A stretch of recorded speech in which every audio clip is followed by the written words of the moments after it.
Hi, welcome to ஜூலா stream. இன்னைக்கு நம்ம அந்த உளுந்தங்களி மாவை வச்சு எப்படி களி பண்ணலாம் அப்படின்னு தான் பார்க்க போகிறோம். இந்த கருப்பட்டி வந்து நான் ஸ்ரீலங்கா போகும்போது க்யூட்டாக இருக்குங்கிறதுக்காக வாங்கிட்டு வந்தது.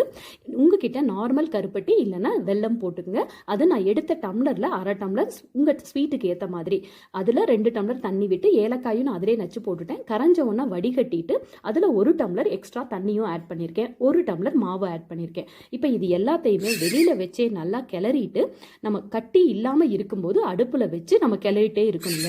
இந்த உளுந்தங்களி மாவு கண்டிப்பா நீங்க வாரத்துக்கு ஒரு தடவையாவது உங்க வீட்டில் எல்லாருமே எடுத்துக்கிறது நல்லது. ஸ்பெஷலி ஏஜ் அட்டன் பண்ண போற குழந்தைங்களுக்கு கொடுக்கறது ரொம்பவே நல்லதுங்க. இதுல ஸ்வீட்னஸ்க்காக நம்ம துளி வந்து உப்பு போட்டுக்கலாம். இது நீங்க இந்த கருப்பட்டியே ஸ்வீட்டே போடாம கூட காரம், அதாவது குழம்புகள் கூட சாப்பிட்றதுக்கு களி மாதிரி பண்ணி கூட கருவாட்டு குழம்பு வேற எந்த குழம்புகள் வச்சும் சாப்பிடலாம். இதில் நான் ஒரு 3 டீஸ்பூன் வந்து நல்லெண்ணெய் விட்டுருக்கேன். அப்பப்போ விட்டு இப்படி பாத்திரத்தில் ஒட்டாத வர அளவுக்கு கிளறிட்டு எடுத்தா சூப்பரான களி ரெடிங்க. நீங்களும் இதே மாதிரி இதை ட்ரை பண்ணி பாருங்க. வேணும்னா இந்த மாவு நீங்கள் ஆர்டரும் போட்டுக்கலாம்.